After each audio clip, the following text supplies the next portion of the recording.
दोस्तों, इस एंटायर पृथ्वी पर इतने आइलैंड हैं जिसकी हम कल्पना भी नहीं कर सकते और उनकी असली संख्या कितनी है वो आज भी हम नहीं जान पाए हैं। इस पृथ्वी पर ग्रीनलैंड, मेडागास्कर और बोर्नियो जैसे बहुत विशाल आइलैंड मौजूद है और यहाँ पर कुछ बहुत ही छोटे आइलैंड भी हैं। इतने छोटे कि जितना हमारे घर का एक छोटा सा कमरा हो, आपका थोड़ा सा पैर फिसल जाए और आप स्विमिंग करने लगे। पृथ्वी पर अब तक खोजा गया सबसे छोटा आइलैंड सिर्फ 306 स्क्वायर मीटर का है। ये दुनिया का सबसे छोटा आइलैंड है जो यूएस और कनाडा के बॉर्डर में है। दुनिया में कम से कम 11,000 आइलैंड ऐसे हैं जहां पर आज तक हम पहुंच नहीं पाए हैं और कई सारे तो ऐसे हैं जहां पर पहले लोग बसते थे और आज वहां पर कोई भी इंसान मौजूद नहीं है। और उनमें से ही एक आइलैंड है। इस आइलैंड का नाम जॉन क्लिपटन के नाम से रखा गया है। ये जॉन क्लिपटन एक समुद्री डाकू था। इसके बाद ये आइलैंड एक लंबे समय तक फ्रांस और मैक्सिको के बीच डिस्प्यूट का विषय रहा और अंत में ये आइलैंड मैक्सिको के हक में आया। प्रथम विश्व युद्ध के दौरान साल 1914 में इस आइलैंड पर करीब 100 लोग रहते थे, जिसमें औरतें, मर्द और बच्चे शामिल थे। और उसके कुछ 2 साल बाद और उनमें से ज़्यादातर लोग इस आइलैंड से चले गए और कई लोग मर भी गए। और साल 1917 के अंत तक इस आइलैंड में सिर्फ 15 लोग ही बचे थे। इन 15 में से सिर्फ एक पुरुष था और बाकी सब औरतें और बच्चे थे। जो पुरुष था उसका नाम था विक्टोरियानो और इस विक्टोरियानो ने अपने आप को इस जगह का किंग घोषित कर दिया था। असल में उस 15 से पहले जो लोग बचे थे उन लोगों को भी इन विक्टोरियानो ने ही मारा था और उसी पुरुषों की एक विडो लेडी ने इस विक्टोरियानो को मार दिया और वो सारे बच्चे और औरतें वहां से भाग गए। इस दर्दनाक घटना के बाद ये आइलैंड आज इनहेबिटेड आइलैंड बना हुआ है, नॉर्थ सेंटलैंड आइलैंड। ये आइलैंड देखने में तो बहुत ही खूबसूरत है, लेकिन ये उससे भी ज़्यादा खतरनाक है। ये खूबसूरत आइलैंड दुनिया में और कहीं नहीं, जबकि हमारे ही देश भारत में अंडमान और निकोबार टापुओं के पास बंगाल की खाड़ी में स्थित है। इस आइलैंड पर शुरुआत से ही एक ऐसी जनजाति रहती है जो बहुत ही खतरनाक है और किसी भी अन्य इंसान को वो अपनी ज़मीन पर किसी भी सूरत में बर्दाश्त नहीं करती है। जो कोई भी इंसान इस आइलैंड की तरफ अगर भटकने की भी कोशिश करता है तो ये लोग उसे तीरों से ज़ख्मी कर देते हैं। इवन अगर आप हेलीकॉप्टर में जाएंगे तो वो लोग आपका स्वागत तीरों से करेंगे, जिनमें वो एक्सपर्ट है। इन लोगों ने आधुनिक सभ्यता को पूरी तरह से नकार दिया है और दुनिया के साथ इनका संपर्क शून्य है। ये आज भी आदि मानव की तरह ही रहते हैं और ये जनजाति यहाँ पर पिछले 60,000 साल से रह रही है। और हमारे वैज्ञानिक सालों से यह जानना चाहते हैं कि ये लोग अभी तक यहाँ पर कैसे टिके हुए हैं। बहुत ही भयंकर हुई सुनामियाँ और बाढ़ से कैसे बचे हुए हैं। ऐसा नहीं है कि यहाँ पर किसी ने जाने की कोशिश नहीं की। यहाँ पर जाने की कई लोग कोशिशें कर चुके हैं, कुछ लोग डॉक्यूमेंट्रीज बनाने के लिए और कुछ वैज्ञानिक भी, लेकिन अधिकांश लोग जहाँ पर गए हैं वो कभी वापस नहीं आए। अमेरिका से एक लड़का जो ईसाई धर्म का प्रचारक था, वो इस सभ्यता से मेल मिलाप करने के लिए गया, लेकिन इसे भी वहाँ पर मार दिया गया था।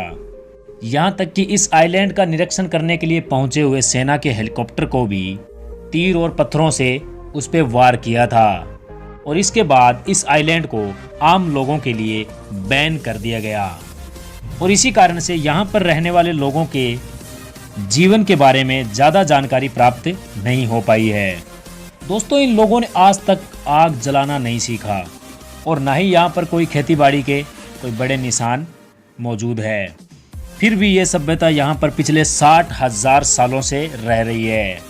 तो अब सवाल ये होता है कि आखिर इतने संघर्ष के बाद भी ये सभ्यता कैसे जिंदी रह रही है यहाँ पर। तो इसे जानने के लिए हमें सबसे पहले ये जानना पड़ेगा कि इस आइलैंड पर ये जनजाति आखिर कब और कैसे आई थी। पिछले हजारों सालों में दुनिया के विविध प्रदेशों की सभ्यताओं ने बहुत सा विकास हुआ और आज हम आदिमानव से एक आधुनिक इंसान बन चुके हैं। लेकिन जो लोग सेंटिनल आइलैंड पर फंसे हुए हैं उनका विकास पिछले 60,000 सालों से वहीं का वहीं रुका हुआ है। आज हम 21वीं सदी में जी रहे हैं, लेकिन ये लोग इस आइलैंड पे पिछले हजारों सालों से एक लोकेशन में रह रहे हैं। वैज्ञानिकों का मानना है कि इस आइलैंड पर कि इन लोगों की बस्ती भूतकाल में थोड़ी ज्यादा थी, लेकिन आज वो वहां पर बहुत सी कम हो चुके हैं। ये लोग हजारों सालों से द्वीप पे मिलने वाली पौधों की, पेड़ों की जड़ें, उनकी पत्तियां, उनके फल और कच्चा मांस खाकर जीवित रहते हैं। ऊपर से दुनिया के साथ इनका कोई संपर्क नहीं है, इसलिए यहाँ पर कोई फ्लू, कोई वायरस विकसित नहीं हो पाया है और इसी कारण इन लोगों की जिंदगी के दिन बढ़ जाते हैं। और इस बात का पता इन लोगों को भूतकाल में तब लगा जब कुछ बाहरी लोगों ने इस द्वीप पर पहुंचने की कोशिश की और परिणाम यह हुआ कि बाहर से आए उन लोगों से जीवाणुओं के संपर्क से इस आइलैंड पे बसने वाले लोग संक्रमित होकर बीमार होने लगे और कई सारे लोग मर भी गए। और ये सबसे बड़ा कारण था कि यहाँ पर रहने वाले लोगों ने यह तय कर लिया कि अब इस द्वीप पर कोई बाहरी व्यक्ति आता है तो उसे मार देना ही उचित रहेगा। और इनके इसी आक्रामकता ने इस द्वीप को विश्व का सबसे खतरनाक द्वीप बना दिया। नेक्स्ट बात करते हैं रेमनी आइलैंड। ये आइलैंड बर्मा के किनारे में स्थित है और यहाँ पर दुनिया के सबसे खतरनाक और सबसे ज्यादा मगरमच्छ रहते हैं। दोस्तों, जब दूसरा विश्व युद्ध खत्म हुआ तब 1000 जापानी सैनिक इस आइलैंड से होते हुए वहां पर रुककर उस रास्ते अपने घर को जा रहे थे। और दोस्तों, जैसे ही जापान के फौजी इस आइलैंड पर रुकने के लिए पहुंचे तो वहां पर उन फौजियों पर मगरमच्छों ने हमला कर दिया और उन 1000 में से कुल 500 व्यक्तियों को मगरमच्छों ने खा लिया था। जी हाँ दोस्तों, 500 फौजियों को ये मगरमच्छ जिंदा खा गए थे और गिनीज बुक और वर्ल्ड रिकॉर्ड में अब तक का मगरमच्छों का सबसे बड़ा रिकॉर्डेड हमला है। इस आइलैंड पे पाए जाने वाले इतने हिंसक मगरमच्छ और इतनी ज़्यादा तादाद में होने के कारण ये आइलैंड आम लोगों के लिए बैन है और बेहद खतरनाक भी है और वहाँ पर जाने की आज कोई सोचता भी नहीं है। तो दोस्तों, नेक्स्ट बात करेंगे ब्लोवेज आइलैंड। साल 1739 में कमांडर जील बैक्टिन चार्ल्स के द्वारा एक बहुत ही इंटरेस्टिंग खोज की गई थी और ये खोज किसी और छोटी बड़ी चीज़ की नहीं थी बल्कि एक पूरे आइलैंड की थी। आज के समय में ये आइलैंड नॉर्वे में मौजूद है, लेकिन दोस्तों ये आइलैंड कोई साधारण आइलैंड नहीं है। इस आइलैंड का करीब 90% भाग ग्लेशियर्स और बर्फ से ढका हुआ है और यहाँ पर सभी ग्लेशियर्स खड़े ग्लेशियर्स हैं। यहाँ पर कोई भी मानव बस्ती नहीं रहती है और कोई एक इंसान भी यहाँ पर रहने का सोच भी नहीं सकता, क्योंकि यहाँ पर बेहद ठंड होती है और इस आइलैंड पर जीवन गुजारने लायक कोई भी जगह नहीं है।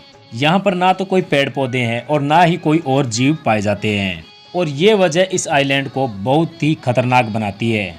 साल 1964 में इस आइलैंड के किनारे एक लाइफ बोट दिखी गई थी और इसके बाद कुछ लोगों ने इस आइलैंड पर इंसानों की रहने के लिए खोज की थी, लेकिन किसी भी इंसानी बस्ती की रहने के दूर के भूतकाल के और आज तक कोई भी सबूत नहीं मिले हैं। और इस तरह से एक लापता लाइफ बोट मिलने के कारण और ये आइलैंड आज दुनिया के सबसे रहस्यमयी आइलैंड में से एक बना हुआ है। तो दोस्तों, आपको कैसा लगा ये वीडियो हमें कमेंट बॉक्स में कमेंट करके ज़रूर बताएं। अगर आपको वीडियो पसंद आई है तो वीडियो को लाइक करें, चैनल पे नए हैं तो चैनल को सब्सक्राइब करके बेल आइकन को ज़रूर प्रेस कर लें ताकि आपको आगे आने वाली ऐसी और अमेजिंग और इंटरेस्टिंग वीडियो की नोटिफिकेशन मिल सके। तो मिलते हैं किसी नेक्स्ट वीडियो में नेक्स्ट टॉपिक के साथ, तब तक के लिए जय हिंद।